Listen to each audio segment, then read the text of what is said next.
Welcome, sports fans, to the latest S&M production of the Sunday Night Sports Nerd Show. It is the most absurd 90 minutes of anything goes, smack talk, and a whole lot more. Every Sunday night, the sports nerd joins forces with three charismatic co-hosts who are a select group of sports nerds with attitude that are known in Nerd Nation as the Red Pack. We are four of the most loudmouth, smack-talking nerds around, coming at you with some sick rips and rants, maybe just enough to make you pee your pants. So listen up, Nerd Nation. Let's rise and welcome the legend himself. He is the founder, he is the host, and he is the star of the Sports Nerd Show. Coming to you live, straight out of Lakeland, Florida, Scott, the Sports Nerd Right. What's going on, everybody? Welcome to another edition of the Sports Nerds. We have my co-host tonight, Big E, Elliot Big E Lamba, and John G. Olson on the road with the kids. He's calling for help. This show was brought to you by Tim Hortons. There you go. And a whole lot of air going on. A whole lot of hair. A whole lot of windy shit. Is that your fifth wheel? Hey, is that your fifth wheel? Oh, I know why. Sorry. It's like I have it like poked right up against the air conditioner. So it sounds like you're in a freaking wind turbine. Yeah, sorry. Now we're good. Sorry. So I'll be home in like 15 minutes where I'll try to be a little bit more professional. But we'll try to hold down the fort while you don't trust me to hold down the fort, but Elliot can hold it down. Well, how about she just talks to everyone for the next 30 minutes? No, I don't think she wants to talk to us. Well, her sister's in the back, so her sister will talk to everyone. Yeah, they talk about us. Talk about us, maybe. Yeah, you're right. Good times. All right. We'll see you in a few. Just make we'll see you in a few, John. Hey, just make sure you brake when you get in the driveway, okay? Exactly. Yeah. For sure. No drive-throughs. We already got our Tims, so we're good. In KFC, so we're good. Yeah. Cool. All right. See you guys in a bit. All right, John. Thanks. Yeah. All right. Just you and me, Elliot. And Kenny says it keeps saying he's blocked their access to his mic, which is bullshit. I haven't blocked access to anything. So, I don't know. Yeah, something like that. Hey, look, this is what happens. I keep saying it. I'm going to say it again, and I'm going to probably say it next week and the week after. Get the fuck out of Texas. Okay. Yeah, I don't think he'll do that. But, it is what it is. Yeah, Clark, he'll be back in a few minutes. He's almost home. All right. So for those of you, he's taking a spin in his fifth wheel. Yeah, right. He bought a fifth wheel. So what do we got, man? Well, we got you and me, and we got sports. Let's see what kind of trouble we can get into, brother. Oh, we can get into a whole lot of trouble. I know, right? I don't know if that's the purpose of the show. I know, right? I'm going to go down the list of the stuff that you posted in our Discord this week, okay? We're just going to go down the list. All right, where are we starting? The first one is Heinz Field has a new name. Oh, yeah. What is it? Acrimonious? Acrisure Stadium. Acrisure, there you go. Acrisure Stadium, named after an insurance company. And not even in the state of Pennsylvania. Yes. By the way. Exactly. Yeah, they're like out of Illinois or Michigan or some shit. I think maybe even Wisconsin. I'm not sure. No, Clarky. Actually, Texas is still suffering from infrastructure issues. Yes. It's got nothing to do with power. It's infrastructure. The place is built on dead land. That's what happens when you have an independent power grid. You're not linked to anybody else in the country. Exactly. That's the problem. Yes.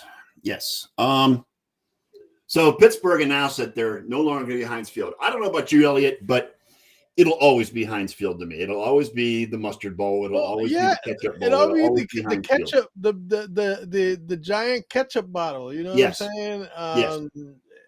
You know, when Hines played there, I thought the field was actually named after him. You know what I'm saying? I forgot. Hey, you know what? I totally disregarded the fact that it was named after the ketchup.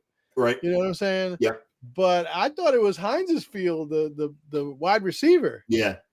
You know, and you know, the biggest insult I think is to name it a company that nobody heard you of. ever heard of Acrisure? No, never. Not until Never in this my happened. life. No, They're not even in the state of Pennsylvania. no, they're not. Come on now. Shit. At least some of these other stadiums that have this, you know who the corporation They're is. Michigan based, actually. I just saw them. Michigan based. Yeah, they're Michigan based. Yes. Maybe Ken knows who they are.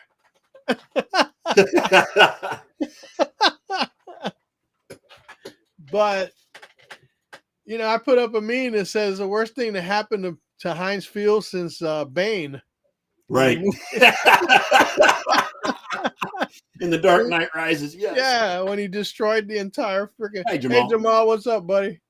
When he destroyed the entire field, they might as well just. I mean, again, I have no idea who they are. Who is this? Nope. Never heard of them before. Do we know who this is? Oh, we got a Facebook user. Hang on. Who is it? Yeah, that's what I'm asking Ken. about. That's Ken. That's Ken. Hang on a second. Ken says he has no idea who they are either. I'm going to give Ken the link so he can reconnect or restream. He has no idea who is what. Huh? Ken posted in the Facebook that he has no idea who Acrisure is either. Oh, yeah. No. Oh, you know. Okay. Thanks, Ken. Thanks for chiming in, man. Ken, reconnect your account to restream. There you go. There's the link. But yeah, I never heard of them. It's weird because I'll never call it Acrisure Stadium. I'm always going to call it Heinz Field. It's just, you know, it's just odd, just really odd. Well, you know what it is. It all comes down to what's been happening with this fucking country for the last several years. Corporate America is taking over. Okay. Thank God the Yankees make enough money to keep their stadium. Well, you also got Wrigley Field, and there has never changed. The Wrigleys have enough money. Correct. All okay. Right. Dodger Stadium will never change. Lambeau Field will never change. Lambeau Field's not going anywhere because the fans basically own that place. Yeah, Soldier Field won't change unless they move out of Chicago.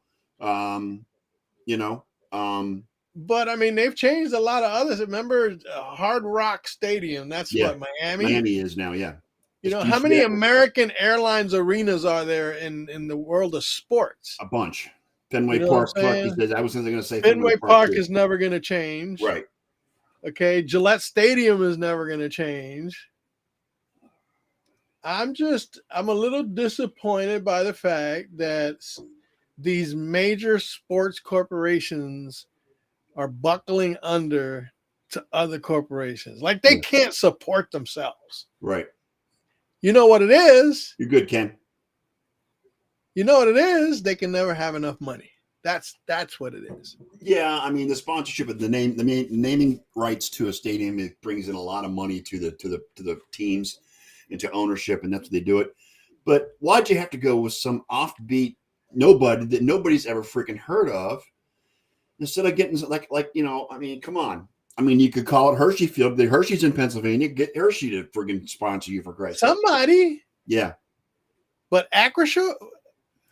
What? Acrisure. I'm not sure what the fuck. You can't even say it. That's because it's acrimonious that they actually did that. Okay. It is a foul beyond fouls. Okay.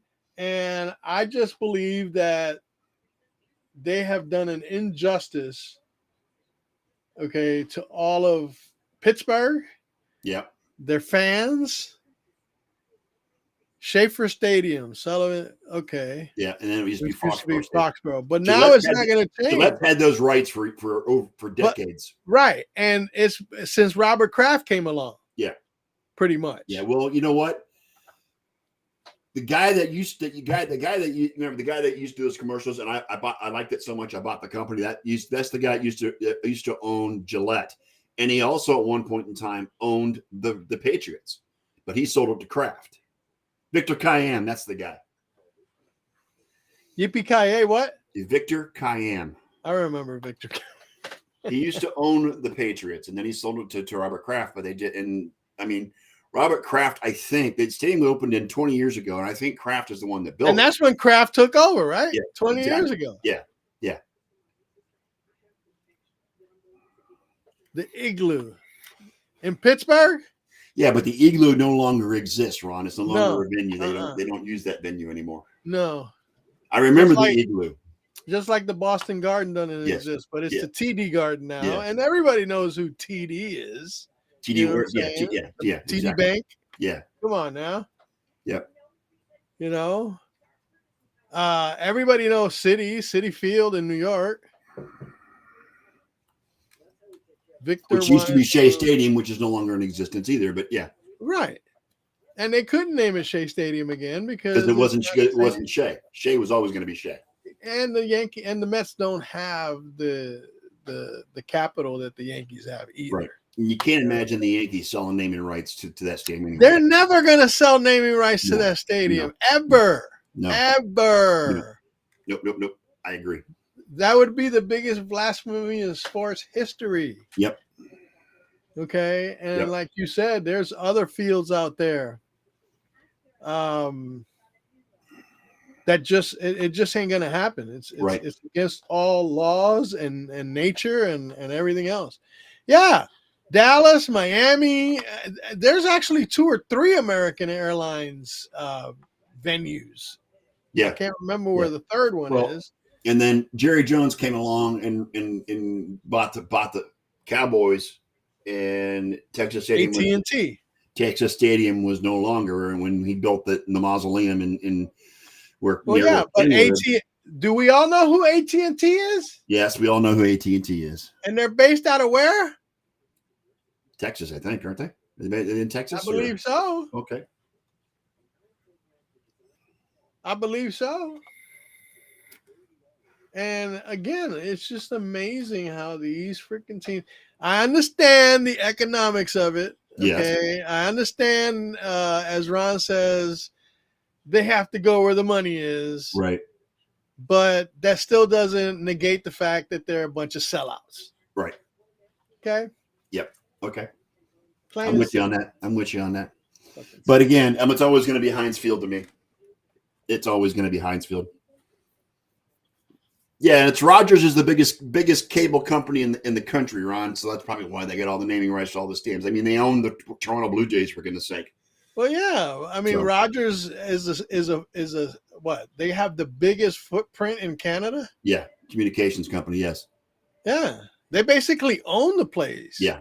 Kind of like Texas is owned by what? The power people over there. Yeah. Yeah, I mean every look. When I was living in Arizona, I would go to Phoenix Suns games at the America West Arena. I think it's called the Walking Stick Arena now or some shit. Yeah. I can't even keep up. You need a scorecard to figure out these freaking names anymore. Yeah. Rogers Center in Toronto. So Rogers, that's 3 venues. Right. The Bob used to be Bank One Ballpark. Or in where the Diamondbacks used to play. Mm-hmm. It ain't that anymore. Well, and even here in Tampa, it's Amalie Arena. It was the Ice Palace for a long time here in Tampa too. So right, where the hell did they get Amalie from? It's an oil company.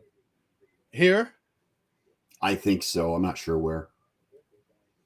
No, Ken, you don't have to rename your ketchup now. Yeah, can I get some Acrisure on my hot dog, please?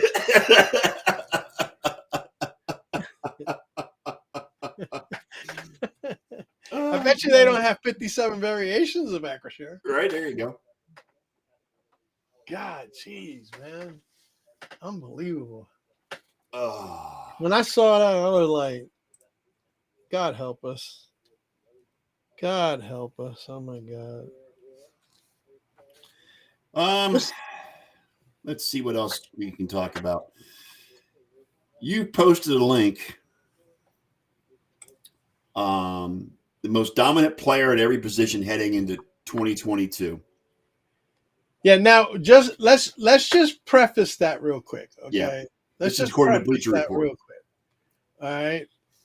It's according to Maurice Moton, A Bleacher Report. who is a writer for the Bleacher Report. Yep. And as I always put in a preface to any of these lists, okay, it is subjective. Yep. And strictly the opinion. And now, if you read through it, and I'll try to read through it as quickly as possible, when you think about the NFL's most dominant players, record-breaking numbers, recent accolades, and overall impact should come to mind. How does a player production change the complexion of his team, the opposing club's game plan, and where does he stack up against his peers in certain statistical categories? We must also look at consistency. A player can establish dominance in one season, though he can put the league on notice with a breakout year. Nonetheless, the prominent playmakers have shown their best across multiple campaigns in succession. Yep. We've separated players by position and highlighted the most dominant within a group using the aforementioned criteria. This isn't a list of NFL stars with the most career achievements, but in some cases we used recent All-Pro honors as well as offensive and defensive player of the year awards to settle a close call between the top two candidates. Lastly, each selection is expected to produce at the highest level in 2022. So, what? Miracle Whitfield? Yeah, I just saw that. Change the name to Miracle Whitfield. There you go. Miracle Whitfield. Okay, so at quarterback, of course, Tom Terrific is the pick. And again, it's if you look at the criteria, it's about how does the guy change the team? I mean, hey, Janelle. I mean, it's not only that. His consistency over years. But the guy had the best statistical year of his career at the age of 43. In Tampa, not in New England. Yeah. In Tampa. This guy's like reverse Benjamin Button over here. He's like freaking the Terminator. He just keeps coming at you. He doesn't stop. He's like a mix of the Terminator and the Energizer Bunny, dude. Yes. He just keeps coming at you over and over and over again. And sprinkle it on. I'll be back. He's always coming back. Yeah, exactly. You know what I'm saying? And I get it. Tom Brady, for consistency and overall value to his team, yep, should conceivably be at the top of that list. Now you're going to get in, and I know John's not here, but he's going to throw in Josh Allen. Yes. Oh, why is it Josh Allen? But you know what? Josh Allen hasn't proven that he can win yet. Mm. He's had a couple good seasons or whatever, okay? But he still hasn't won the big one. And he still hasn't taken his team to the Super Bowl.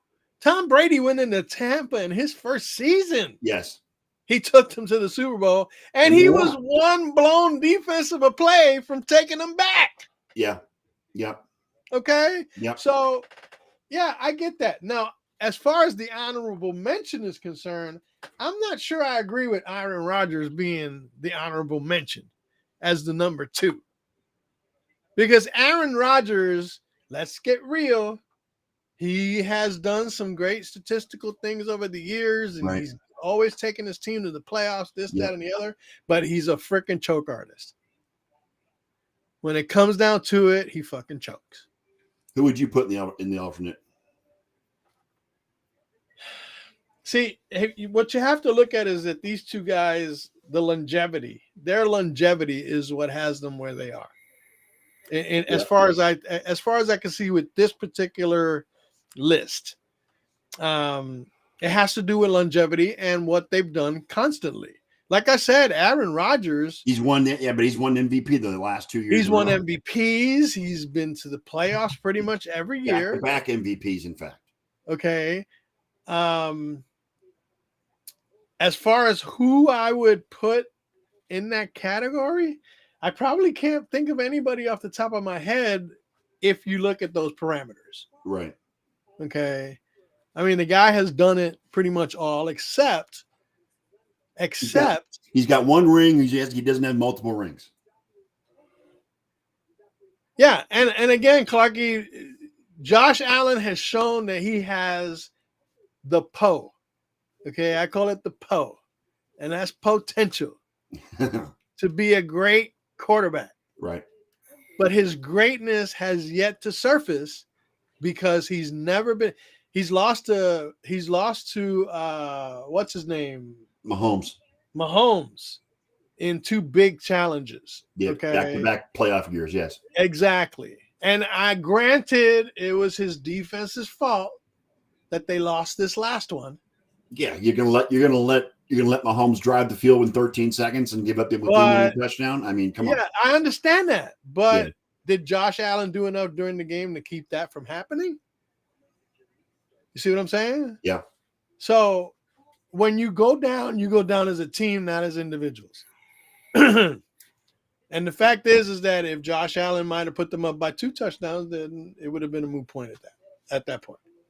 Yeah, I agree, Clarky. Josh is on the hot seat. He needs to be able to take him to the next. And here's the thing: when you put that much pressure on somebody, it can have the adverse effect. Because, like I said, you can write it down on paper, you can put it in words, you can do everything you want to say somebody's going to do something. Yeah. I mean, if that was the case, Aaron Rodgers would have 4 or 5 Super Bowl rings by Correct. now. Okay. Because he's had the best receiver in the freaking game over the last decade. Yes, I know. Yes. Okay. Who's now in Oakland. Yeah. But excuse me, Las Vegas. It's that bugaboo that when you get to, it's like, okay, so nobody believed that Tampa was going to beat Kansas City in the Super Bowl because Mahomes was unstoppable. And guess what? He got shut down. Yeah. Okay, unstoppable my eye. Tampa Bay wrote the blueprint on how to beat Pat Mahomes. Exactly. And again, Josh Allen, I do not take anything away from him, and the expectation level for him is through the roof. But he has yet to do it.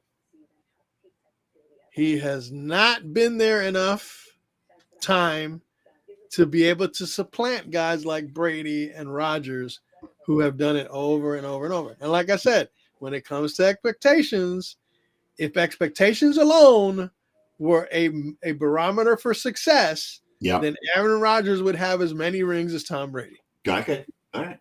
I'm with you.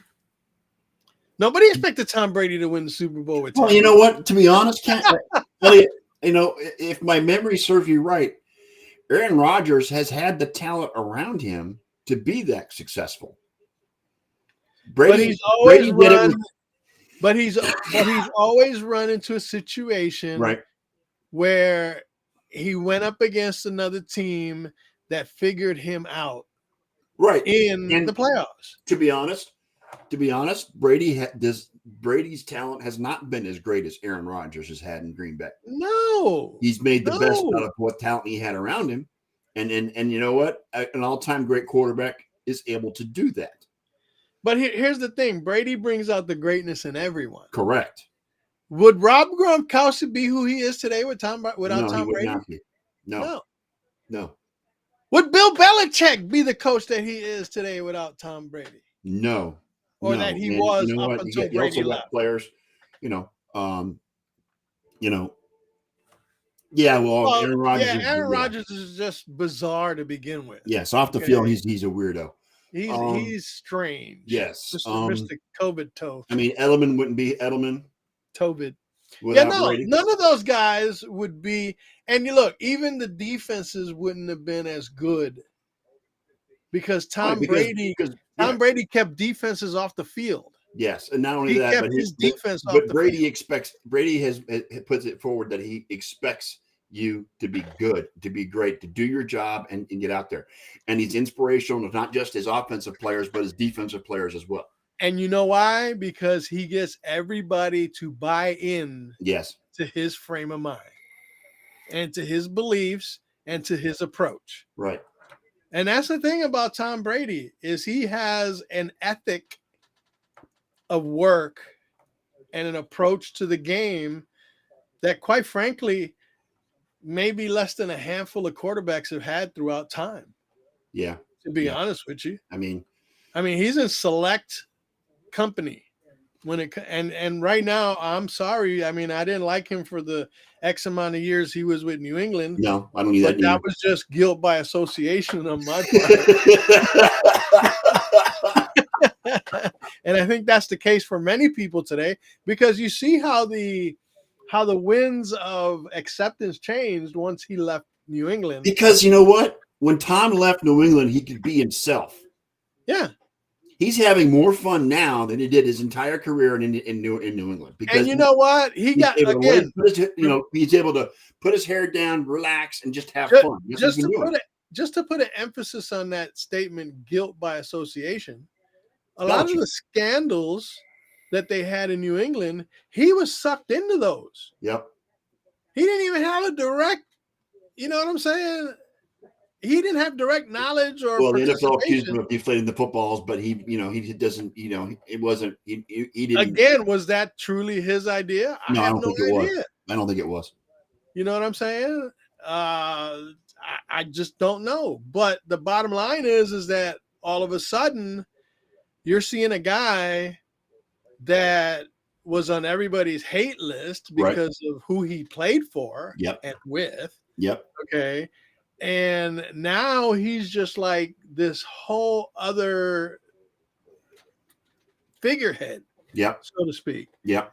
And he's become the most likable bad guy of all time. Correct. Correct. So, again, Brady is Brady, and until someone becoming a Brady love fest, I never thought we'd see the day. Until Brady breaks down and can't get it done. Yep. He's always going to be considered the best quarterback on the field at any point in time. Agreed. Plain and simple. Agreed. All right. Let's move on to running backs. Now they're picking Jonathan Taylor. The only reason I don't agree with this is Taylor had one good season. Yeah, I don't agree with that either. Isn't that going against what they just said? The running back dominance is not as big a deal as it used to be with the way. Well, let's put it this way. Dominance is also a subjective thing. Thanks, Clarky. Okay. Yes. Yeah, Clarky, you're pretty awesome too, man, because you're a Yankees fan. So I like he won't hold the Patriots fandom against you, but he's going to say you're a Yankees fan, so he's going to like it. And by the way, just out of respect to Ken, I don't want to bring up anything about the Yankees and the Red Sox this weekend. Yeah, let's not do that. Because it's just not cool. No. You know what I'm saying? No. The Boston Red Sox right now are snake bit.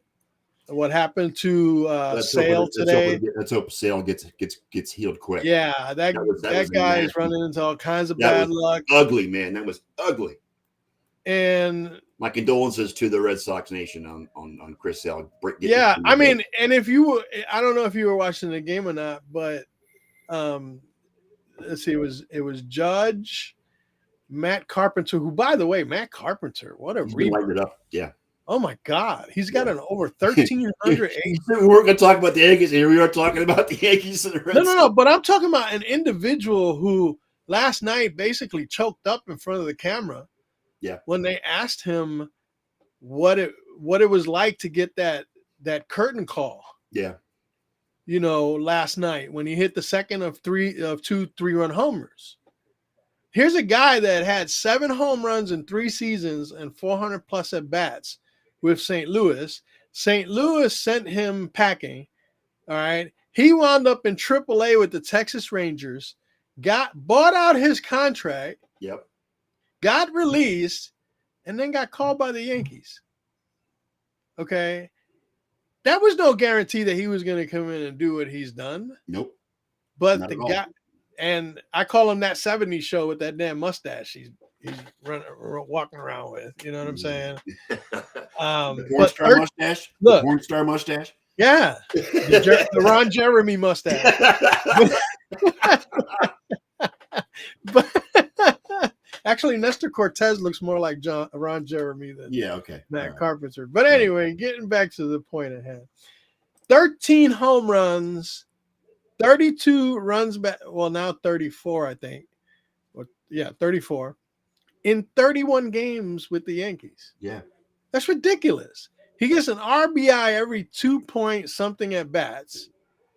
Okay. And he gets a home run every, I think it's like 7 at bats. Wow. And the next closest person is like every 11 or 12 at bats. You know what I'm saying? So pretty impressive run right there. It's a great story. Yeah. For a guy who was a major contributor to the St. Louis Cardinals for many, many years. Ken brings up a good point. What happened to the no facial hair rule on the Yankees? The Yankees have always allowed mustaches. Well, yeah, Thurman Munson had a mustache when he played. Ron Guidry had a mustache. Ron Guidry, yes.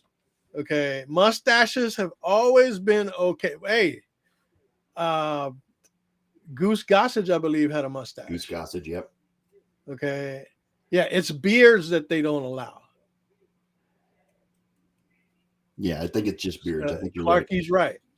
Okay, they don't allow anything other than a mustache. I mean, you can get a 5 o'clock shadow going, but eventually you got to get rid of that. You gotta shave that shit. Okay, and again, a lot of people, oh, that's stupid. You know, Cincinnati Reds used to be that way. Mm. They were even worse than the Yankees with their clean cut thing. There's John. You know what I'm saying? You missed all the Josh love. Mustache has always been something that the Yankees have said okay to. And I just don't think changing. What's the matter? Do you hear air again or no? No. Okay. No.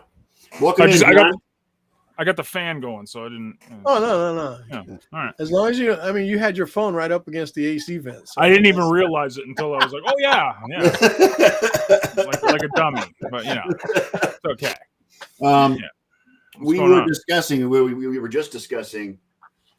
After Elliot promised not to, Yankees baseball. I didn't. No, I didn't want to discuss the Yankees, but I wanted to point out the Matt Carpenter story because I think it's a phenomenal story. Yeah, he's been on terrific tear. You're right. You know, for a guy who was sitting at home wondering if his career was over, to all of a sudden becoming an intricate part of what they're doing.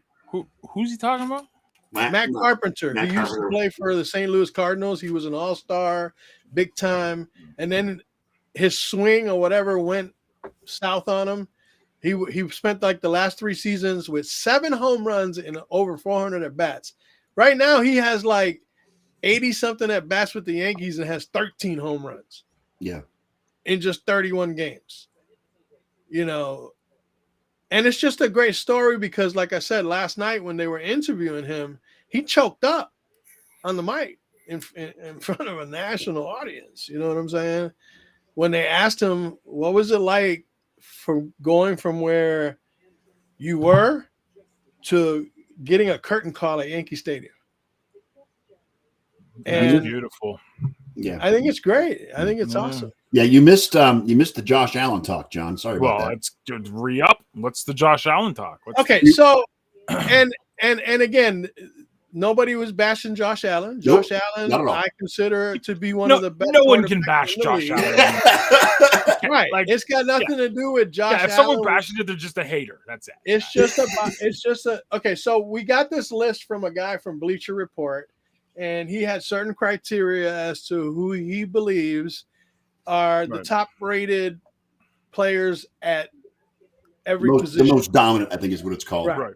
Yeah. At every position. And of course, out of reputation and consistency and just producing over and over and over again, Tom Brady is ranked number 1. I saw that list. Yeah.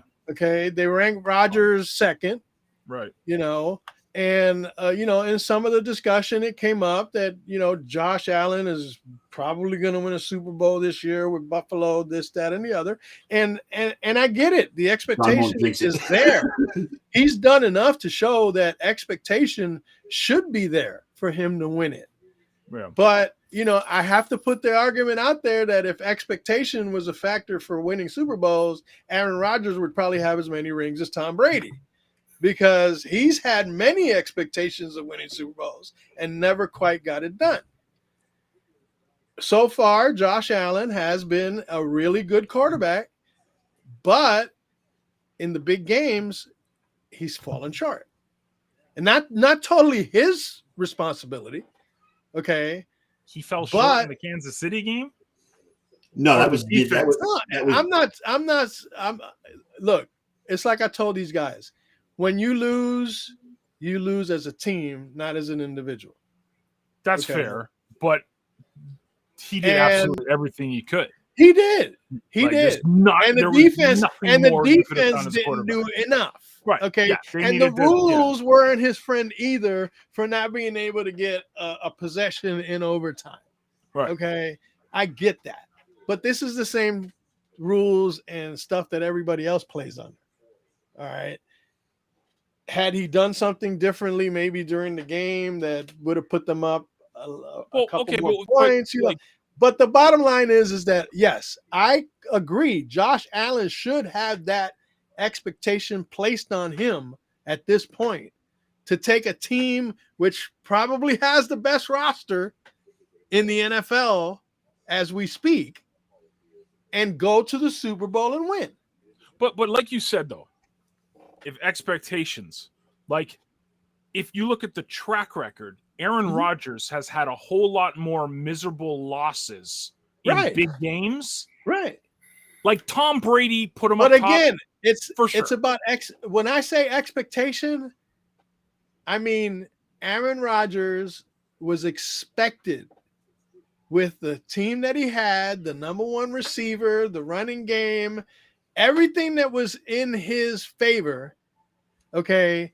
But he wound up running into some situations where teams had his number. San Francisco being one of them. He lost games that, for all intents and purposes, he should have won. And that was the expectation. But expectations don't win games, and they don't win championships, is what I'm saying. So, great. I hope Josh Allen wins the Super Bowl, because the way he's played so far in his career, he deserves that, at least the opportunity to be there. Yep. Agreed. Okay. But again, it takes a whole lot to get through. I understand that Matt Stafford did it in one season by making one change going to the Rams, but that was kind of a couple of lucky things that put him. In other words, luck got him to where he got. Bad luck kept Josh Allen out of getting to where he was supposed to go. Yeah. Okay. So in the end, like I said, in a list like that, you kind of got to put in there if it's based on consistency. But here's the thing. What's Aaron Rodgers going to do this year without Devontae Adams? Nothing. Exactly. I don't think they're going to. Who's his number one receiver? Alan Lazard? Sammy Watkins? Yeah, exactly. So we're going to find out if Aaron Rodgers was a product of Devontae Adams or vice versa. If Aaron Rodgers just snake bit all along. You know what I'm saying? Again, to this point, I think Josh Allen has been snake bit, to be honest with you. Okay. He's had some bad luck. Back-to-back playoff losses of the Chiefs. Just like Patrick Mahomes had the expectation of putting it to Tampa in the Super Bowl, and it just turned out to be the other way around. Because Tampa had that blueprint. And on top of all that, it's hard to go up against Tom Brady and beat him. Look, he was one defensive breakdown, one blown defensive play from getting back to the Super Bowl last season. against the Rams. Mm-hmm. Okay, so again, I totally agree with him as the number one dominant player at the position going into any season, especially the fact that he got his best year came at the age of 43 away from the team that supposedly made him who he was. Right. Oh, I have no problem. I have no problem with putting Tom up top. Yeah. Like, if he was with the Patriots, I might have had a problem with putting him up top. Now that he got the Patriots, hey, let's go, Tom.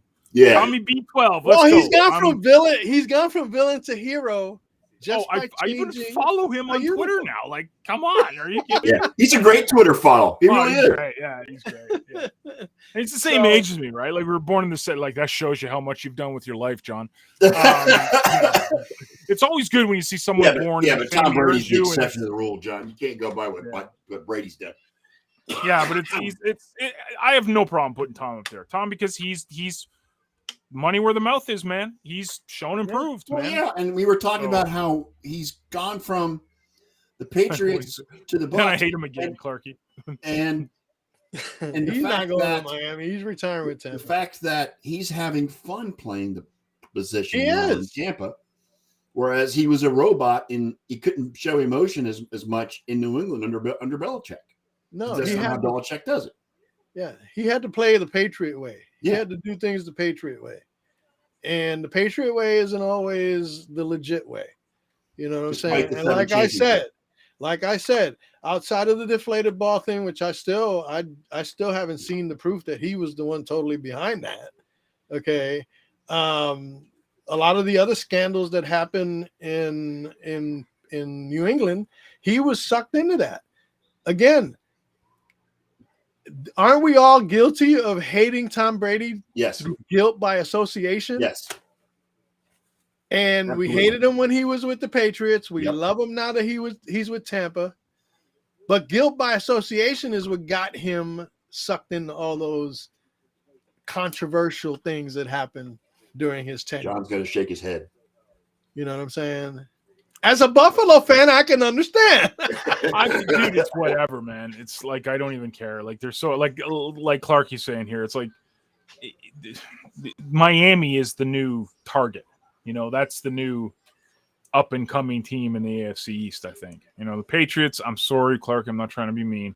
They didn't really do anything in the draft. It was kind of like, you know, they didn't really improve their team. They got rid of N'Keal Harry last week, right? They traded him for a bag of pucks or something to Chicago.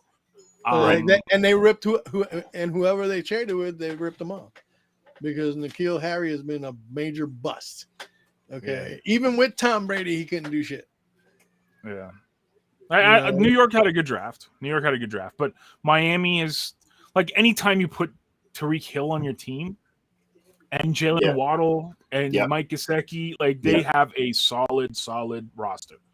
I just don't see Tom Brady playing one more year after this. I think it'll be this year. If this year he does good and seems to be keeping up, but if Tom takes a big dive this year, stats wise, production wise, I think he'll just tap out. I think he's the kind of guy that's just like, I'm at this level, and if I go below it, I'm done. I honestly think that it could work that way on both ends of the spectrum. If he sucks balls and does nothing and shows that his career might be on the downturn, then yes, he would probably leave. But at the same time, I think if he wins a Super Bowl, he's going to go out on top. He's going to go out on top. Yeah.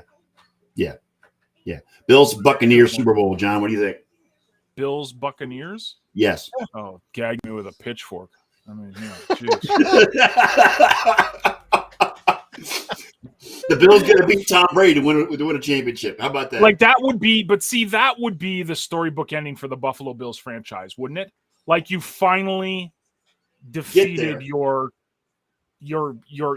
final boss. Like Tom Brady, Bill Belichick were the final boss. Yeah. Well, Bill Belichick was like sub, and we just beat the pants off him last year in the playoffs. So it was like we exercise that demon, and it's like Tom is like the final boss. He's like Metal Gear Solid at the end, and you gotta fight the guy or with the one eye. That one boss that you can't beat, right? The one boss that you can't beat. Yeah, the one boss that you keep putting the quarters in Right. constantly because you're going to get it, and that's what it'll be. Oh, you're staying up till all hours of the night hitting the replay button. Yeah. Dude, fun story. I remember like when me and my buddy, we sat down, it was 36 hours straight of playing Metal Gear Solid. Jesus. And we finally beat it. And like it literally felt like you climbed Mount Everest and you were there, and it like no one there to congratulate, it's just me and him like, but it was just 36 straight hours, man. How old were you at this time, John? I was 19, 20, maybe. Okay. 21-ish, maybe. Yeah. When we could all do 36 hours straight. Oh yeah, it was definitely a good 20 years ago. Now. Like it wasn't, not nowadays. I can't even do 10 hours without this is Right, what I did today. I'm living in the country, right? So in the country, you got to do things. So we got this fifth wheel. We got it. We purchased it on Friday, and the guy said he would drop it off on Sunday. Yep. But where we wanted to put it, there was trees there. So me and my father-in-law get up this morning. We get out. He's got the chainsaw and I'm taking big leaves and, like feeling like a lumberjack, like taking big things. Like Paul Bunyan there, John, right? Oh, yeah. Like, look at my hands are all dirty.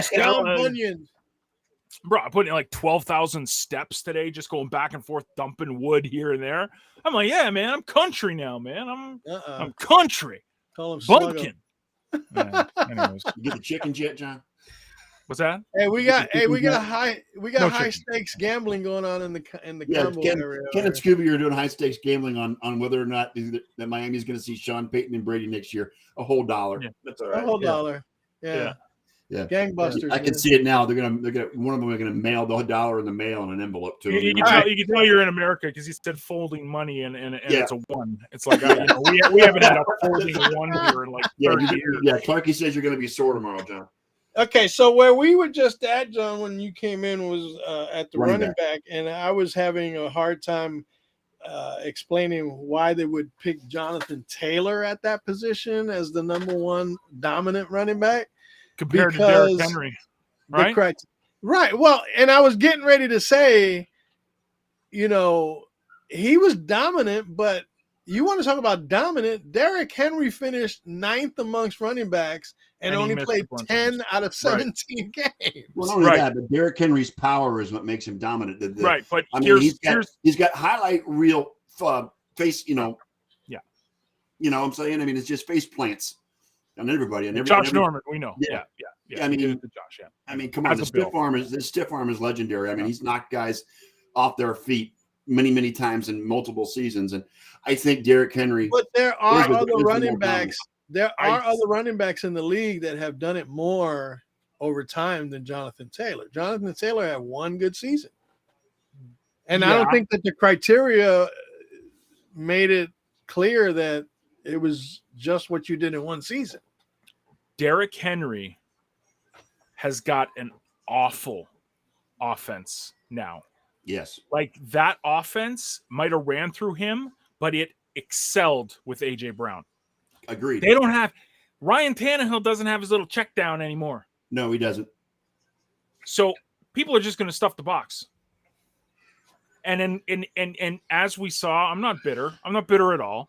But as we saw, it means he's bitter when he says he's not. Right? Yeah. When you stuff the box, the only way that Derrick Henry beats you is when there's holding and it's never called. So there's holding on every play in the NFL, John. And it's never called. Yeah, I know. I'm having a build. If they called every holding play, games would take 6 hours.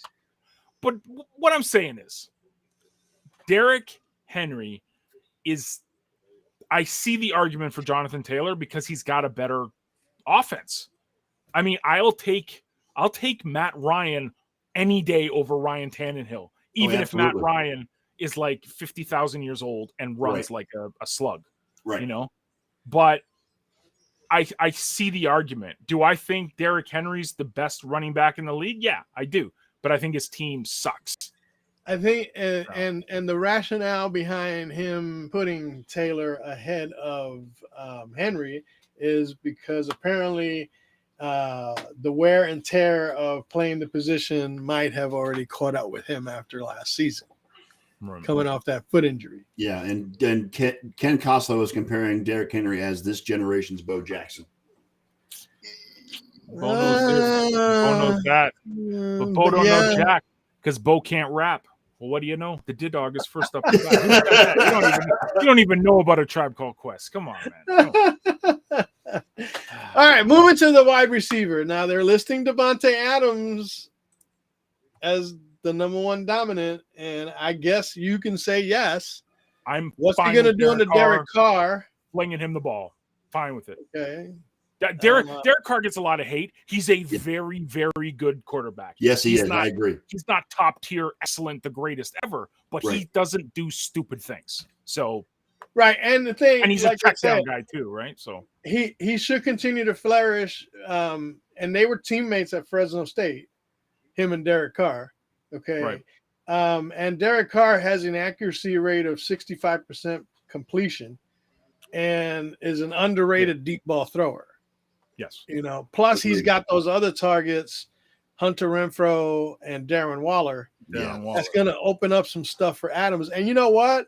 Adams used to open up stuff for Rodgers, and they didn't even have the talent around him that Adams has in Las Vegas. Right. Yeah, I'm fine with Adams. I'm fine with him. I can see Adams. They got Cooper Kupp as honorable mention. Statistically, the best year ever, right? For like a wide but again, 1 year. 1 year. He's got to string them together before he can surpass somebody like Devontae Adams. He won the Triple Crown last year, but like you said, it was just 1 year. So 1 year. You know what I'm saying? Matthew Stafford could revert back to his Lions days, and that's what the analogy says. If Adams had back-to-back first-team All-Pro campaigns in 20 and 21. If Kupp has another remarkable year with league-leading numbers, he can surpass him. Yes. I believe he can surpass him at that point, especially if he doesn't do so good under Derek Carr. Right. Because then it would be one of those things where they say, well, maybe Aaron Rodgers made Devontae Adams. Again, it's all subjective until they get on the field. Yep. And actually play the games. I agree. Yeah. Tight end, Travis Kelce. There's no argument there, except he's going to get triple teamed all season. He's going to get triple teamed this year, and his stats are going to go way down, I think. I mean, yeah. I mean, Chase Edmonds? What? Chase Edmonds. He said, I think Chase passes them this year. Chase Edmonds? Chase Edmonds? I have no idea. Jamar Chase. No, Jamar Chase. Jamar Chase. Yeah. Oh, yeah. My darling in fantasy. Yeah, everyone slept on him last year. Got me to the finals last year. Vikings receiver Jefferson came out and said he's gonna surpass Devontae Adams as the number one receiver in the NFL this year. Well, not whatever, with buddy. Cousins throwing you the ball, you won't. I'm just saying. Yeah, not with Kirk Cousins, man. Again, if you look at Devontae Adams, yes, he played with Aaron Rodgers. Bottom line is that he's done it year in and year out, and Rodgers has suffered most when Adams wasn't around, as opposed to the other way around. Okay, because Adams can make you look good as a quarterback. He's got that kind of skill set. Yep. Yeah, he's awesome, man. He kind of reminds me of and I'm not saying the type of player, but that excitement, like when Antonio Brown was at his peak in Pittsburgh, like that I will grab everything, and I'm getting the ball thrown to me, so just throw it to me, But that's Jamar Chase too. Jamar Chase was like that last year. He's a rookie, but 1 year doesn't put you on the top of this list. I think the Bengals take a step back. I think they get kind of back to reality a little. I think they kind of. It depends because you know what, they beefed up their offensive line. They beefed up their offensive line, yeah, but they still got what did Tennessee sack them 19 times or something? Yeah, because of the Swiss cheese offensive line, right? I still say the Rams sacked them a lot in Super Bowl too. So I mean, but yeah. Hey, Tennessee sacked them 9 times and they still won. That's what I mean. Yeah. So, it's Joe Swagger, you know what I'm saying? Joe Swag, yeah. Yeah, he finds a way to make things happen. And that's how he got to the Super Bowl, Anyway, Travis Kelce, he's going to see a lot more targets because when you have Juju Smith-Schuster, Marcus Valdez-Scantling, and Sky Moore as your 3 wide receivers, there's no other choice. There's no Tyreek Hill there. The cheetah's gone to Miami. Cheetah, And Pumpkinita. I'm sorry, but Patrick Mahomes stats got padded a lot when he shot them short passes to Hill, and Hill just Kelsey was the check down for Yeah. for Mahomes always. Yeah, but I'm talking about Hill. Yeah, How many times did Hill turn a 5-yard pass into an 80-yard touchdown? correct. He You did know it what I'm against saying? He did it against the Bills. Sorry, John. Yeah. Now, if you was to not credit the quarterback for the yards that the receiver ran, then the stats wouldn't be so good for Patrick Mahomes. You know what I'm saying? Because he's, again, the only time he could ever connect downfield was Tyreek Hill, who outran everybody. Yeah. Yep. The only person that Tyreek Hill couldn't outrun was Tyreek Hill. Honorable mention goes to Mark Andrews. I got a beef with that one, but that's just me. You want Kittle? Well, I mean, I think Kittle's become a forgotten man. I think he's become an afterthought. Yeah, he hasn't had the greatest of luck the last couple seasons with injuries and stuff like that. But the guy still his skill level hasn't changed. You know what I'm saying? And I get Mark Andrews had a great season. But it's one season. But that's, again, he's progressing. I think the only thing that's going to hold Kittle back is the fact that Trey Lance is the quarterback. That's the only reason I think that I can't really argue. But then again, you got other tight ends out there that can step up and do the same thing or more than Mark Andrews has done. But with Lamar Jackson coming back and Lamar Jackson's, yeah, I would agree, Clarky. I mean, if you look at all these other tight ends, there is no blocker like George Kittle. You know, it's like Gronkowski was the other guy that, you know, he was as valuable a blocker as he was a receiver. And I don't know how many times he saved Tom Brady's cookies throwing blocks in that backfield, you know. So I don't know. What do you guys think? Again, it's just one season, and I think Kittle, if he was healthy, would be more dominant in my opinion. If he was healthier, you know what I'm saying? I mean, he's got the injury bug the last couple of years, but I think Kittle is a more dominant tight end. On some lists, he comes out as number one, even ahead of Kelsey. Yeah. Some lists. Why? Because of that blocking ability. That has a lot to do with it. Yep. Dawson Knox will not be denied this year. Dawson Knox might be denied because they have got so many other people to throw to. Throw me what, please? They're gonna have to spread the wealth. You know what I mean? Downside of having a cubby instead of an office, huh, John? You're the best. Offensive tackle, is there any argument that Trent Williams is the best offensive tackle in the game? Trent Williams? Yeah. San Francisco. He's the first offensive lineman to score 99 on the Madden game. Ranked 99. Yeah.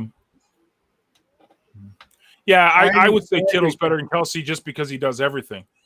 Mm-hmm. Kelsey flourished in the Andy Reid offense because of there was a guy named Tyreek Hill. Yeah, he had weapons, so he's going to get triple teamed. And I think we're going to find out exactly who Kelsey is now that now that Tyreek Hill's not there. Yeah, that's scary, Clarky. I know. I'm a little worried of that. Yeah, because we don't want our adding muscle isn't always great. Slow. Thing. I know it's Him and Josh have been posing up, doing all these beefy pics and on Instagram and Twitter and stuff. That can sometimes constrict you when you have larger muscle mass. Yeah, I hope he keeps the speed. Bodybuilders aren't the greatest athletes. Let's put it that way.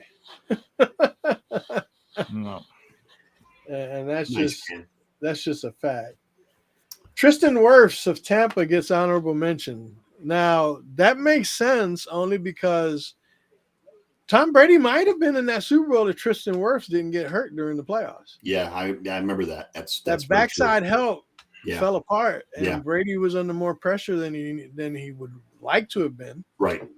You know, and Wirfs, I mean, he didn't allow any sacks or anything like that. Yeah. You know, well, yeah, and so is DK Metcalf. Yeah. But it's like there's a lot of muscular guys out there. Yeah, but DK Metcalf can friggin' fly. Well, yeah, You saw he's an that last athlete. year. He's an athlete. He ain't gonna do shit with fucking Drew Lock as his quarterback. No, but true. you know, I don't care how fast he is. Okay. But I mean, getting back to Tristan Wirfs, I think he's actually, if anybody, right there with Trent Williams, as far as Yeah, I agree. I mean, again, if he hadn't what gotten he injured can do. late in the Yeah, season, If he hadn't gotten injured, the Rams don't get to Brady I don't think as so. many Either. times as they did in the first part of that game, which is why they fell so far behind. They finally figured it out in the second half, Right. and made a total comeback of it. And like I said, they were one blown defensive play away from going back to the Super Bowl again. Okay, because I think they would have beat San Francisco in the championship game. San Francisco would have had to go to Tampa, and then you Tampa in the Super Bowl. And I'm sorry, but what is it? 7 out of 10 times Brady will win you a Super Bowl. Well, not only that, but if he gets there, yeah. Okay, the odds are in the favor of him winning if he gets there. May the odds always be in your favor. There you go. Yeah. Here's one for Ken. Number 1 offensive lineman, Zach Martin. Ken, do you agree with that? I mean, I know Zach Martin is like, he's all world when it comes to blocking, but has injuries maybe caught up to him as well. Martin only allowed 1 sack last year and just committed 2 penalties. That's what they're saying here. Well, yeah, I mean, he's a disciplined offensive lineman. I get that. But, you know, the same way they're criticizing Derrick Henry and other people who have been injured lately. Yeah. George Kittle. Yep. You know what I'm saying? They're not pushing those guys up to the top of the food chain because of those injury things. And Zach Martin, I mean, he's been around for a while and he's got injuries. So does their honorable mention. And Ken basically spells it out as being the Dallas Cowboy fan that he is. Yep. When he can stay healthy, but he is injury prone. And again, if you're not going to give it up for guys that can produce and have produced only because they've been injured and missed time and stuff like that, then I don't think Zach Martin really qualifies. Quentin Nelson, on the other hand, I mean, this guy was a first-round pick out of Notre Dame. His expectation level coming out of college was right where he's at right now as far as offensive linemen go. Good thing for Matt Ryan because he can need all the help he can get. Yeah, true. Very true. You know what I'm saying he ain't no scrambler and he doesn't get away from the rush very easily. Nope. And he looks like a slug when he starts trying to scramble. Oh, Yeah, yeah. Oh, yeah. Yes, he does. And that's why they lost to the Patriots in the Super Bowl because he couldn't scramble his way out of certain situations down the stretch. Well, that was coaching. That wasn't really necessarily his fault because the defense fell apart. Yeah, I know. Fucking Kyle Shanahan. Exactly. Yes. Punk ass. Fucking non-fourth quarter coach him up when it counts. All right, interior defensive lineman. Is there any argument where No, Aaron Donald is the best player in the NFL right now, in my opinion. I really think he is. Honorable mention Cameron Hayward of the Steelers who play in Acrisure Stadium now. Yeah, we talked about that too. That Heinz Field. Oh, the naming rights for Acrisure Stadium. Yeah, it's like they call the Ralph. What is it? The Blue Mark Highmark Stadium now. Yeah. Like I'm Acrisure. That name sucks. Anyone call Sky Dome Rogers Center? Like I've never called it Rogers Center. I call it Sky Dome. Like listen, it'll always be Heinz Field to me too. So. Yeah, it's always be Heinz Field. It's like Three River Stadium, Seven River Stadium. No, it's Three River Stadium. Yes. Come on. Anyway, it doesn't exist anymore, but you know what I mean. Anyways, thanks for listening. Say hi to Nemo. Nemo's here for you. He's here for you. All right, so Cameron Hayward as honorable mention is fine with me because, the guy is a beast. And I hate to admit it. It also helps him that he plays right next to TJ Watt. Yes, which speak of the devil, our next our edge rusher. Yes, our dominant edge rusher. Yeah, going into this season. It pisses me off because he beat out my guy, but that's all right. And Myles Garrett gets the honorable mention. Yes. Well, if Garrett didn't fling helmets around on the field.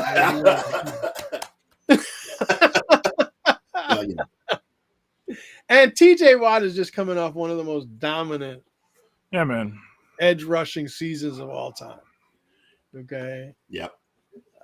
It's nice to see. What's weird because JJ's brother, but he carved his own niche. You know what I mean? Oh yeah. You always have this when it's like a brother. Nobody calls him JJ's brother. No. Right. It's not JJ's brother. Right. Yeah.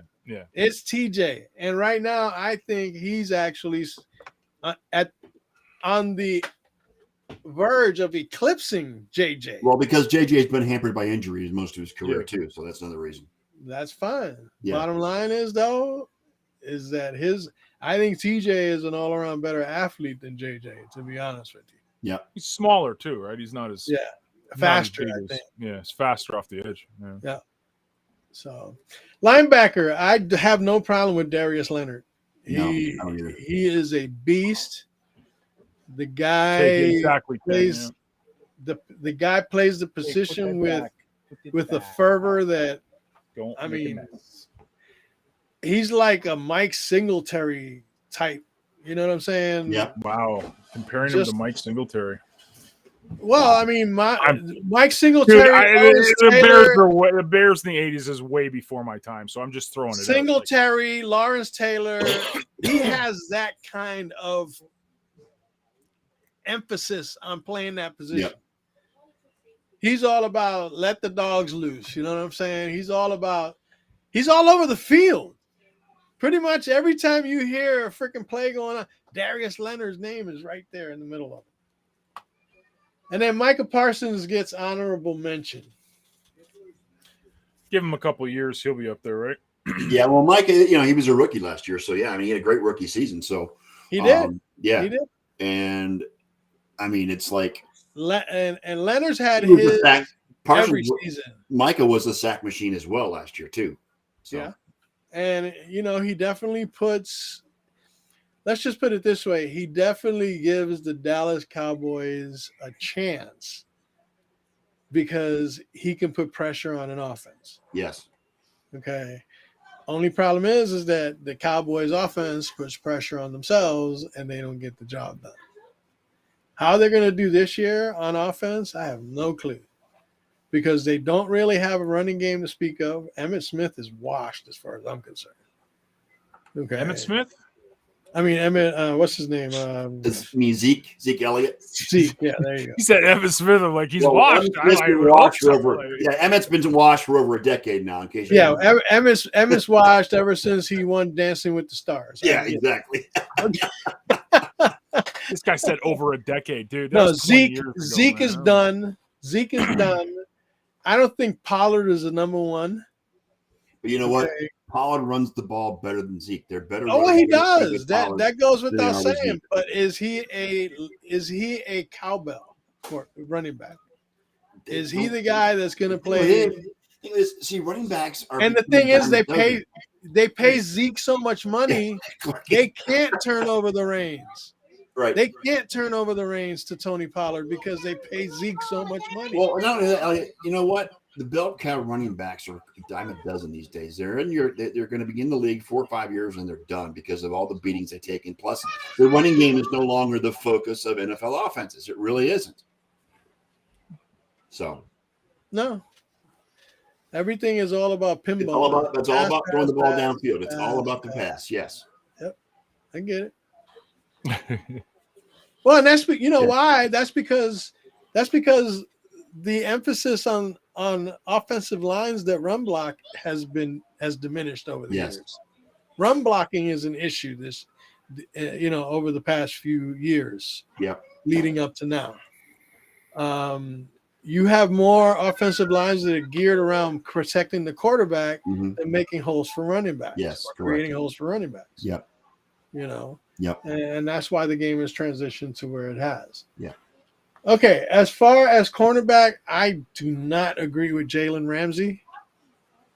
Only because I think he was Jamar Chase's bitch in that Super Bowl. And even throughout the season, he wasn't that guy that played with Jackson. Bro, listen, homer time, okay, for the next couple positions here, corners and safeties. If Tre'Davious White did not get himself hurt on the Thanksgiving game, again, he would have been, first of all, Buffalo would have won that freaking Kansas City game. And I would put him as the top corner because screw Jalen Ramsey. Thanks for coming to my TED Talk. You know what? I don't even know who J.C. Jackson is. I never heard of him. J.C. Jackson played for the Patriots. Yeah, he's a Patriots guy who do Stephon Diggs 8 every time he played him. So just and now he's playing for the Chargers. Yeah, okay. I know Clarky loves JC. I know, but yeah. Well, yeah, Pollard is much better than Weak Zeke, but Weak Zeke's got the bigger contract. So that kind of puts Pollard behind guys. All right, and then finally at safety, Minkah Fitzpatrick. That dude re-energized and reset his career by going to Pittsburgh from Jacksonville. I mean, he had a really good season. A lot of people reset their careers after they leave Jacksonville. This is true, too. This is true. But he fits right into that defensive scheme. And again, Pittsburgh's not going to be as good this year as they were last year. They're not going to I don't think they'll make the playoffs. But the one thing about Pittsburgh is they've always been good on defense. Yeah, they always have. They always had a good defense. I think Pittsburgh's maybe the third or fourth best team in that division. So I don't know. Jordan Poyer eats Minkah all day. So Jordan Poyer and Micah Hyde fan club. And I guess he eats Justin Simmons too, right? From Denver. Yeah, he did. And dude, he wasn't even honorable mention, was he? Jordan Poyer. First team all pro. Wasn't even Justin mentioned. Simmons was the honorable mention. Yeah, of course. Yeah. Because he has 14 interceptions since 2019. And he also finished top 3 on the Denver Bronco in tackles with a missed tackle rate at or below 8.5% in 3 of the last 4 years. So again, it's what he's done over time. Yeah. Poyer hasn't. How should I say? He's on the verge, and if Buffalo was to win, then that's when some of those names are going to surface to the top on Buffalo. You know what I'm saying? Right now, they just haven't crossed that line. Dude, come on, and people need to just admit it, and it's okay to admit it. We have the best safety tandem on the planet. Who comes even? Come on, maybe one guy you'll vote over, but. And there's 13 seconds that prove otherwise. Because we didn't have the corner help. Yeah. We didn't have the corner help. That's why. We had Dane Jackson, okay? I'm sitting back there. Nothing wrong with Dane. And Levi Wallace, too. Nothing wrong with Levi. And good luck in Pittsburgh, buddy. But if Tre'Davious White was back there, we would have won that game, I guarantee.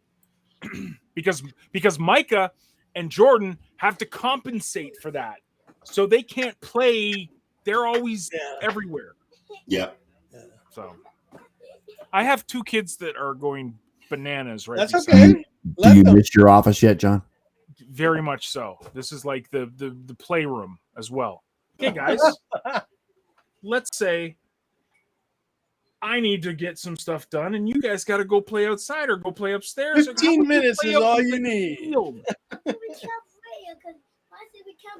Because of the mosquitoes. That's why we just went and spent $17,000 on an anti-mosquito machine. So call a fifth wheel. Go play And the fifth wheel, yeah, the fifth wheel. Dude, we got a really good deal on that, man. It was like Go play in the super fifth cheap. wheel. Hey, Okay. lock him up in the fifth wheel, dude. Go. Yeah. Go. All right. So in these last 15 minutes, there's one thing that I wanted to really address, and that's John Morant talking about he would have cooked Michael Jordan if he played him one-on-one. That's the 15 minutes. You guys didn't even do free agent like hockey stuff No, at all. we haven't done free agent hockey. I'm sorry, we haven't gotten to that. You want to talk about John Morant? Well, I'm talking about John Morant making a statement that shows me that he's probably doing some serious drugs in the offseason. Guys, Because he said that he basically said that if he played one-on-one versus Michael Jordan, that he would have cooked him. No, go. Because I said so. Go. I love it. Sorry, John. I love it. Oh my gosh, man. It's like freaking it's a circus. Okay, yeah. So we know Evander Kane went back to the Oilers. Yeah. Screw Calgary. Screw Calgary. Yeah, that was the best. The best was the awesome week that Calgary had. It was fantastic. Fantastic. But Yeah, you see, good old Johnny Hockey gives them a big middle finger. I failed to see any links that you posted in the NHL server addressing those particular stories. We're going over stories that were in. Bro, I'm on Twitter. I don't read articles. I tweet. I'm watching Woes bombs and stuff. And I'm like sure that. you can share Twitter stories. I know. Copy and paste is an amazing thing. I know. Anyways, yes, Edmonton won, in my opinion. Carolina and Edmonton won free agency. Okay. We have re-signed Evander Kane. We have, for a team-friendly $5 million average annual value. Yeah. Like for a 40-goal scorer, are you kidding me? Yep. And you know what he said? He said, because I want the team to be able to afford other pieces, I want to win. This is Evander Kane, the guy who's supposed to be the diva, right? Kind of the same way they said it about Stephon Diggs, how he's supposed to be a diva, and then he comes to the Buffalo Bills and becomes Stephon Diggs. It's like Evander Kane becoming Evander Kane in Edmonton. Anyways. Oh, by the way, just to address Ken real quick, Trayvon Diggs, Ken, if you were listening, one season does not qualify to make that list. Okay, and Trayvon Diggs did get burned a lot, even though he had a lot of interceptions. Okay, so he was hit or miss basically. Yeah. Okay. But John would welcome him with open arms to the Buffalo Bills. Should he totally. If he wants to come play, the brothers work well. And yes, Clarky, I do recall part of the statement being that Michael Jordan would be an average star today in today's NBA. You know what? I call bullshit on that because he played against the bad boy Pistons. He got beat up. He got freaking thrown off his marks many times. And he was still that's not allowed in today's game. Stuff that's not allowed. He would totally obliterate defenses in today's NBA. Period. He'd probably be a better 3-point shooter than Steph Curry. He was getting there in the late stage of his career. He said, "You know what? I'm bored. I got to figure out something else to do really good." Yep. 7 3-pointers against Portland in the first half of an NBA Finals game. Yep. Even he went like this. I don't know what the hell is going on. I remember that. Yeah, I remember that. So, John Morant, look, John Morant did well this season, but he needs to really tone down on the whole rhetoric. I would have been better than Michael Jordan because it's easy to say that right now. Okay. But John Morant, show me Michael Jordan numbers, and then you can talk. You had one season in Memphis. That's it. Okay. What else? I'd like Johnny to point Gaudreau, out, man. Johnny Gaudreau giving the middle finger to Calgary, taking his talents to Columbus, Ohio. Yes. Man. I saw that too. Yes. Let's pray. I put that meme. Trade LeBron to Russia for Brittany Griner. Yeah, good draw. I mean, that's a good pickup for Columbus, John. Hey, that was the hey that 15 pointer. Yeah. Hey John, I Yes, really but- I really laughed a lot when you said WNBA. Really? Dude, like he put that, like, come on, like, and I get, like, Who do we other know than in the Ken, WNBA besides other than Brittany Ken, Griner, who's in jail in like, Russia? I couldn't tell you one player on the WNBA. Like, it's not, Well, and it's not like, oh, I don't watch. Bird. I don't even watch baseball, so and I if don't he's- watch and it's golf. like I I don't said, watch he might as well have just started an NCAA channel while he was at it. exactly because that would have got more love. Like, I mean, like, I can't believe he put that there. Like. I who couldn't even- either, but it is what And it is. it's always you cancel culture. And, oh, John, it's like, no, I don't. There's only a few sports I watch. And even pay attention to. Like you were talking about this guy crying at Yankee Stadium yesterday. I couldn't even tell you who he was. That's how much it's like I have blinders on, bro. It's like football. Hockey season's starting to attract me. Oh, and hockey, Edmonton. Hockey, yeah, because the Oilers are good. So I heard it there. I was listening to the radio, and the guy's like, "Can you rank the top Canadian teams?" And the guy didn't even miss a beat. He's like, "Well, number one will be Edmonton." Like, it felt great. And you probably didn't see this either. But how many of y'all out there actually saw that fucked up promo that Fox did in the Yankees Red Sox game on Friday? Or was it Saturday? They superimposed. It was Saturday. It was Saturday. They superimposed the Yankees logos over Ground Zero, over the pools in Ground Zero, over the memorial fountains at Ground Zero as a promo. Yes. Right now, Fox is again, this is Fox we're talking about. Yeah, but it's Fox Sports. It's a different entity. It doesn't matter, dude. Yeah, If it's Fox, it's Fox. They're all just tasteless people with no couth. I mean, they went out and apologized. Nobody gives a shit about your apology. Who in their right? First of all, you should be firing the person that put that promo together. Yeah. Okay. He should be publicly shamed. All right, for putting. I mean, seriously, over the memorial of Ground Zero.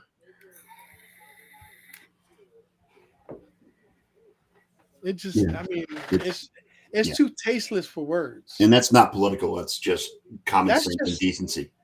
Dude, it's not a political statement. It's just common sense and decency. It really There's is. no politics involved in that. No, not at all. This is a human story that affected the entire world. It's hollowed ground. It's hollowed ground.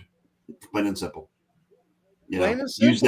Use that analogy. It's not. It totally, Ken. I just said that. It's Fox. I don't care if it's Fox Sports, Fox News, just Fox whatever, dude. It's political.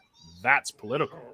No, you say it's not political, but it's political facts. because it's Fox. And what is Fox? It's a right-wing news organization. Your reason not completely for hating not completely. I can't tell you what the left-wing media is who does sports. Who is? They don't do right-wing sports on CBS. Fox. I mean, I'm just saying. But like Ken saying it's ... Fox is insinuating that it's Fox that does this type of stuff. So it's very political. Well, if you look back, regardless Fox, of how tasteless Fox it is or broke, not, there's still Fox political traditions when they first came along. With shows like In Living Color, Married with Children, and stuff like that. So Fox has been getting criticism from day one as an organization. Okay, and yes, Rupert Murdoch, I get it. Okay. In Living Color was great. Yeah. Right, but it broke all the norms of television. Yeah, but you're talking television, and you know what? Fox as a TV network, not the Fox News network. But there's all kinds of different divisions of Fox.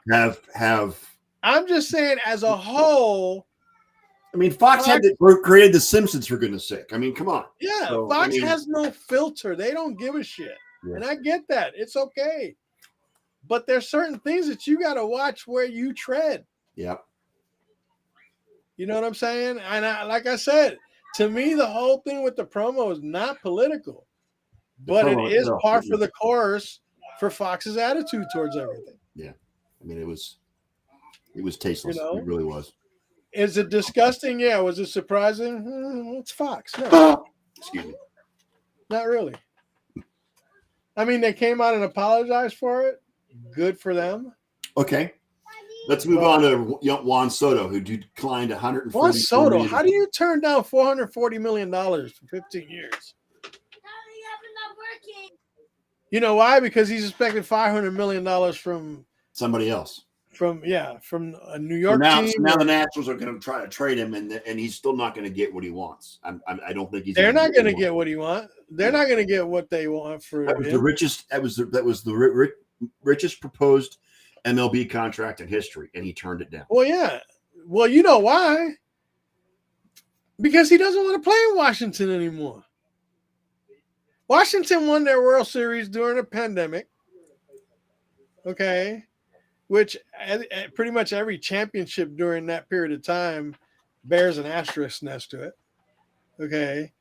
And what did they do? They probably would, yeah. Yankees can pay him. Will they pay him is another story because they still have to pay Aaron Judge. Which he hasn't signed his new contract. He hasn't got a new contract. Okay, so I would rather have Aaron Judge, who to me has become the face of the Yankees. He has stepped into that role that Derek Jeter used to have.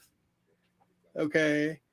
And if they can get Juan Soto on the contract, that's a lot of freaking money, though. Yep. Because they still got Giancarlo Stanton's contract. That's humongous. Yep. They got some pretty big contracts already on the books. Yep. And yes, they can afford it, but do they really want to go there? Rumor has it he might wind up with the Padres because they have that kind of money and they're an up-and-coming team. Yeah, they are. But they want to be able to compete with San Francisco and the Dodgers in that. And I mean, Juan Soto would love playing in California. Yeah, he would. But yeah, the Padres are trying to figure out how they can compete with San Francisco and the Dodgers because those two teams are running that division right now. And you know the reason money's no object, Clarky, is because they own their own media. Yeah, San Diego. Yeah. No. So the Yankees. No, New York. Yes, Network. Yeah. Yes, Network. You're right. They own their own shit. If you buy, look, if the Steinbrenners ever tried to sell the Yankees, you'd have to also consider you're going to have to pay because the network comes with the team. You're looking at $2 or $3 billion minimum. Yeah. Billions and billions of dollars. Over $1 billion is the starting point. Yep. Okay. Yep. They can ask for upwards of $1.5 to $2 billion for that team. Because you know Yankees, what? I'd say higher.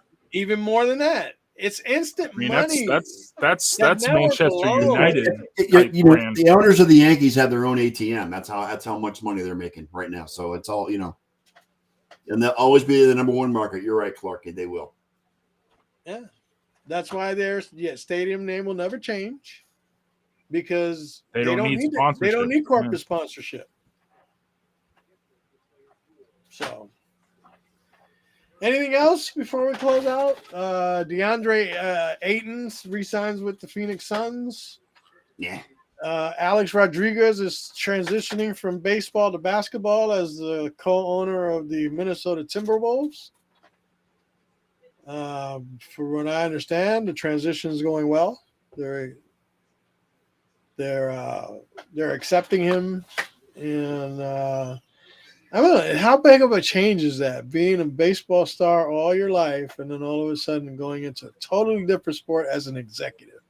It's all about the money, and it's A-Rod.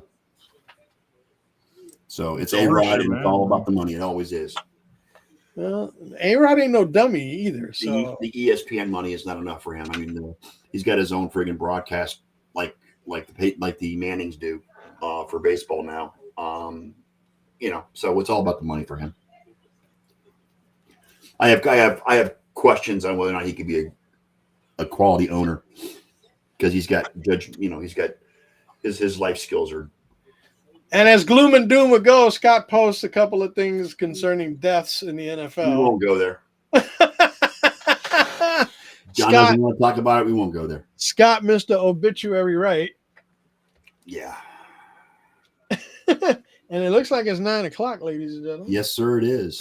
Wow. That was quick. We Wasn't did. it? Well, you only had to deal with me for an hour, not an hour and a half. So Well, that's all right. We would have dealt with you for an hour and a half too. It would have been fun. it's okay. Well, not just that, but we had to redo another segment. We had to revisit the Josh Allen discussion. Yes, Yeah, absolutely. exactly. and we talked mostly football, so that kept him engaged. Yes. You know. Yes. Good stuff. All right, folks, we're going to get out of here. Thanks again to my co-hosts, Elliot Big E Lamba, John G. Olson. And we're hoping Ken can get And out there in the heavens, Ken Coslow. Ken Coslow. Somewhere in the interwebs. Yeah. Yes. And Ken, Elliot was really saying he wants to, start. I want to start a GoFundMe for Ken's internet service. Yeah, a GoFundMe account for your internet so you can get real. Anybody know how to put one of those together? Please hit us up on Discord. Yes, and we do have. And for those of you watching the replay, I will be happy to submit a contribution myself. Yes, we do have a Discord channel now. Reach out to me if you want to get involved in Discord, and we'll get you set up. Anyway, on behalf of the co-hosts, I am the Sports Nerd, and we'll be back next Sunday at 7:30 p.m. Eastern. And after that, have a great week, everybody, and we'll see you then. Go Oilers, right, John? Okay, whatever. Go Bolts. I hit the outro, Elliot. Another Sunday episode of the Sports Nerd Show in the books, and we're actually still alive to tell about it. Now, on behalf of our host, Scott, the Sports Nerd, right? John Olson, Ken Coslow, two of our lower members in the Brand Pack, and yes, me, Big E, the entire pack would once again like to thank you all for participating with us in the best 90 minutes of sports smack talk that we have today. So until next Sunday night, dear nation, we want to leave you with a quick PSA. Please stay safe. Please practice social distancing, and for heaven's sake, please wear a blessed mask. You all just got hit with a pack rant from the Rank Pack, and with that, fellas, we are out.